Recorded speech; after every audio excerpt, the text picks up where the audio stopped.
Batman Superman World's Finest, issue 14, Mark Waid writing with Dan Mora on the art.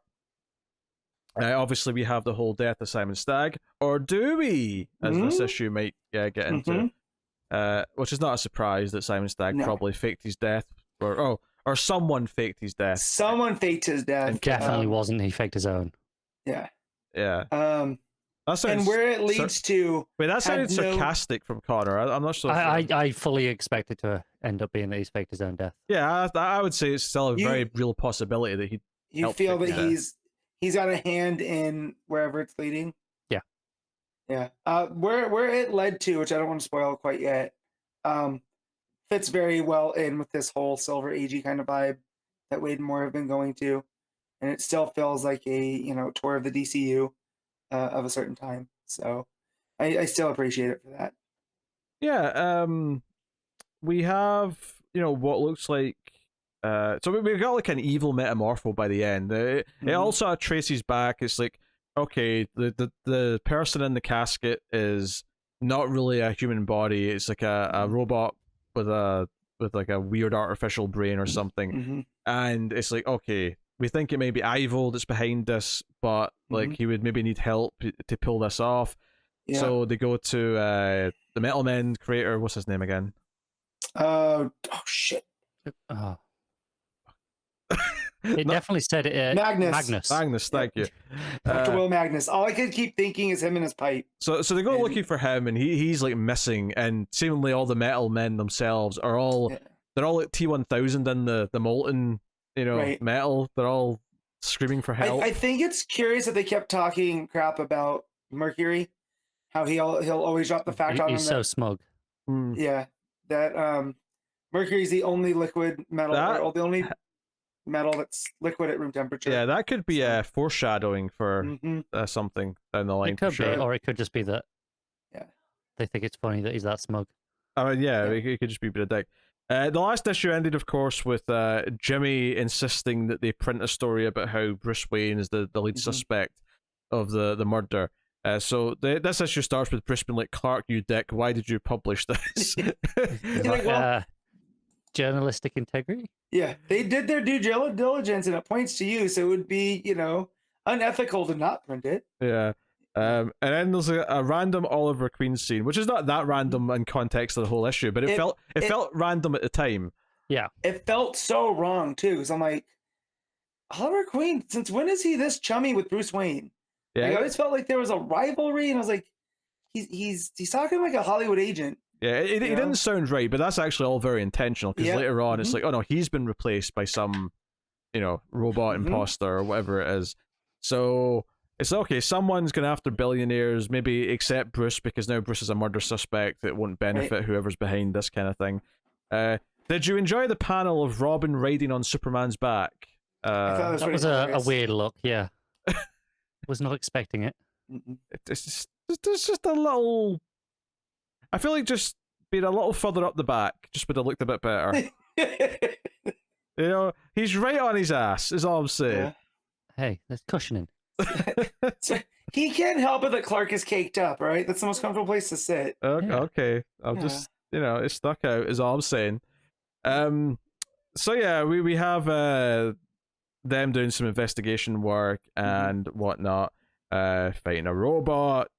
Just stuff on the way, but they eventually run into Metamorpho and get him kind of involved and try to investigate what's going on. And they're all kind of working together. Batman's even here at this point because he's been kind of hiding because he's supposed to, be publicly available so he looks less guilty of the murder. So, yeah, because if he goes and starts hiding in the Batcave and doing stuff, it'll look like Bruce Wayne's gone into hiding and being shady. Yeah, I assume he has bail conditions to not run away. Yes, of course he's going to anyway because he's Batman, but they don't need to know that. Yeah. He's not going to. Matches Malone will, though. Ooh. Yeah. There's no matches Malone in this issue. Match just cracking a weird reference. But I'm just saying he could. If Bruce needs to go out and investigate things and he can go out as matches, no one will know. Yeah, Bruce is still there. Okay.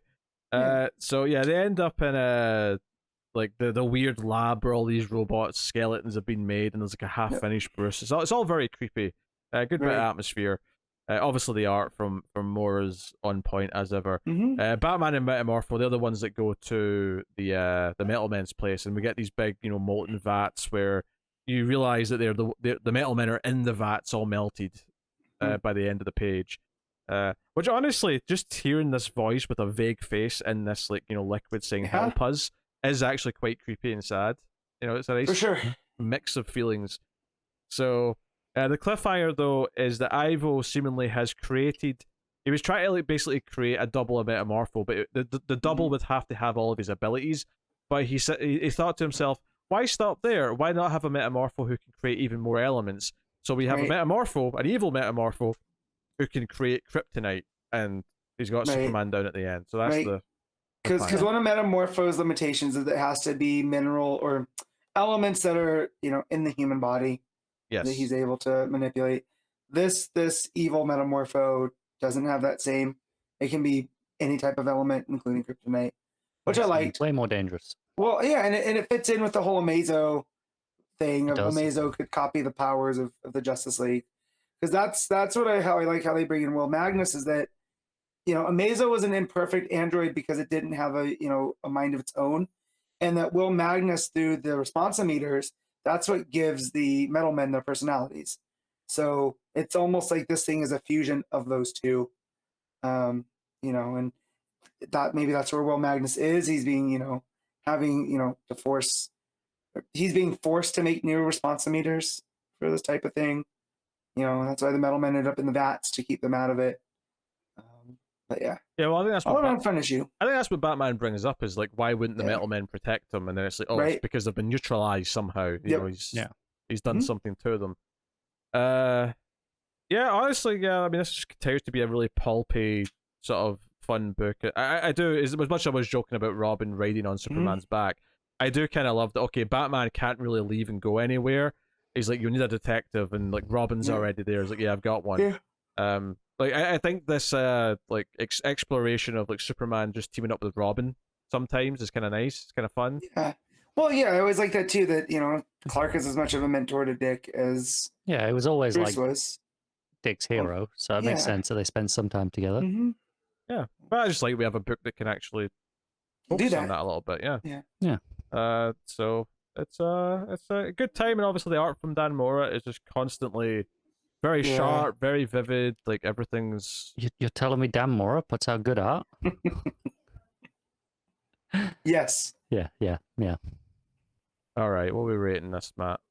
8.5 for me. All right. I'll go with just the 8, I think. But I had a lot of fun with it still. Yeah. I'll just go straight 8 as well, I think. But that's very good. Like I very consistent read every month as World's Finest.